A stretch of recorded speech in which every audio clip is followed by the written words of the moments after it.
Soit un circuit suivant et on nous demande de calculer les courants et les chutes de tension dans ce circuit. La première des choses à faire, c'est de calculer la résistance équivalente. Donc la résistance équivalente, en fait on a R2 et R3 qui sont en parallèle. Et puis on a R5 qui est en série avec les deux. C'est la deuxième étape.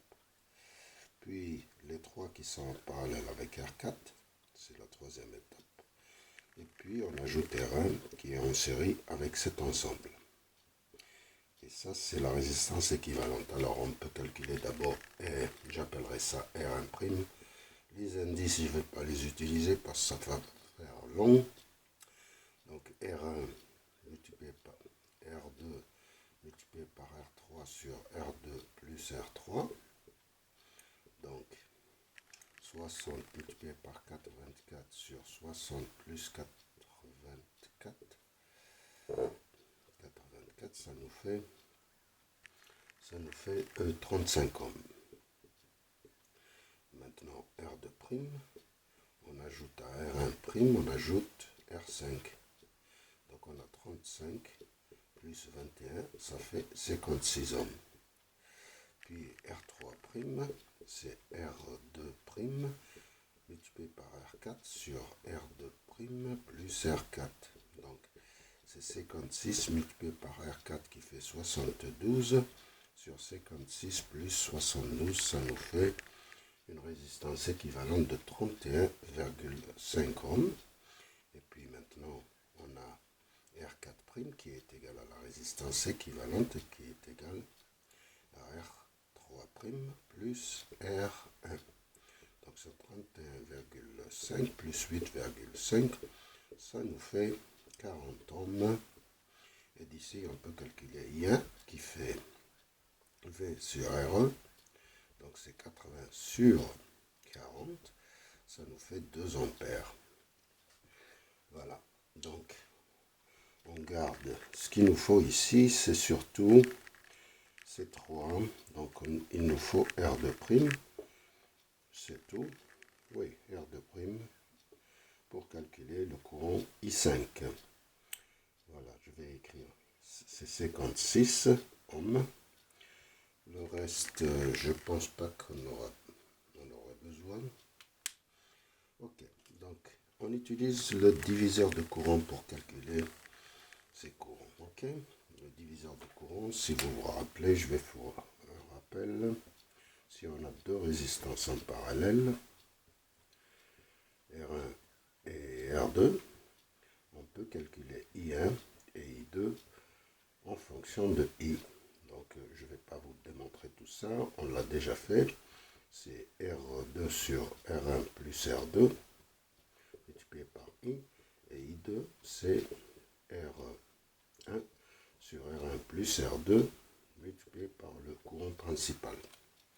Ok, on va utiliser ça pour calculer justement le courant I4 et I5 parce que ces deux résistances et celles-là sont en parallèle. Ça, on l'a appelé R2'. Donc c'est 56 ohms. Donc on peut calculer I5. I5 c'est R4 sur R4 plus R2' multiplié par le courant principal qui est I1. I4 c'est R2' sur R4 plus R2' multiplié par I1. Donc ça nous donne R4 c'est 72 sur 72 plus R2' qui est égal à 56 multiplié par 2. Ici R2' c'est 56 sur 56 plus 72 multiplié par 2. Voilà. Donc on a 56 plus 72, 1 sur 100 multiplié par 72 multiplié par 2. Donc ça nous fait 1,125.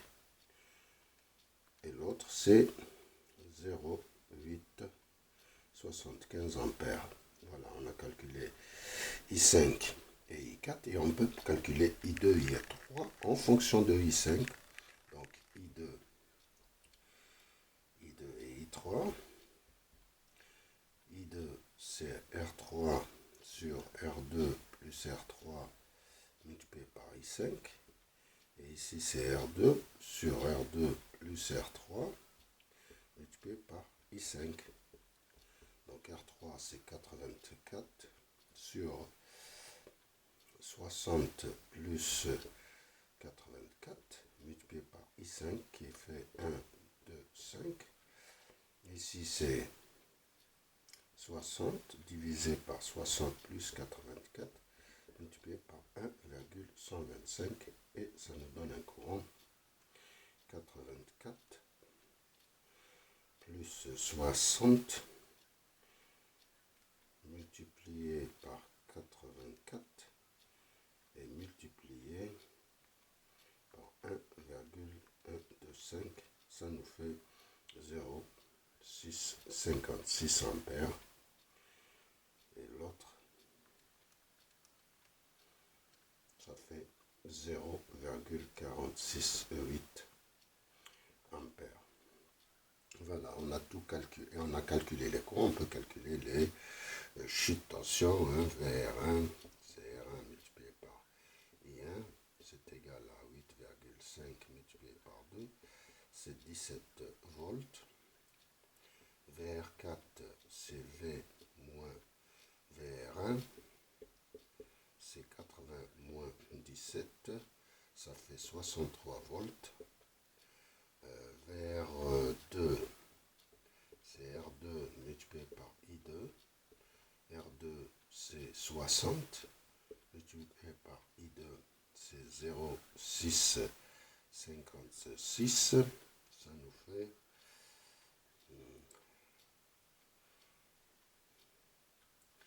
multiplié par IVR3, c'est R3 multiplié par I3, c'est R3, c'est 84 multiplié par 0,468, ça nous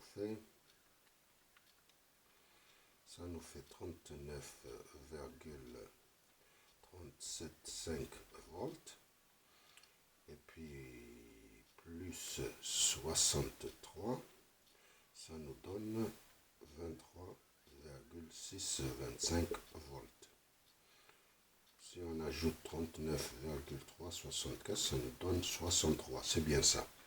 On a calculé VR2, VR3. Il ne nous reste plus que peut-être VR5. VR5, c'est R5 multiplié par I5. R5, c'est 21. Multiplié par I5 qu'on a calculé ici, 1,125. R5, ça nous fait 21 divisé par 1,125, ça nous donne 23,625. Voilà. Donc, si on ajoute, il y a quelque chose qui ne va pas ici. Il y a quelque chose qui ne va pas. Alors, je refais les calculs. 60 multiplié par 0,656. Là, elles doivent être égales. C'est 39,36 volts. 37. Ça doit être égal. Ok, ça doit être égal à ça. VR5 plus ça doit faire 63. C'est bien VR2 plus VR5 ou bien VR3 plus VR5 qui doit faire 63, c'est-à-dire VR4. Et c'est tout ce que j'allais dire. Je vous remercie.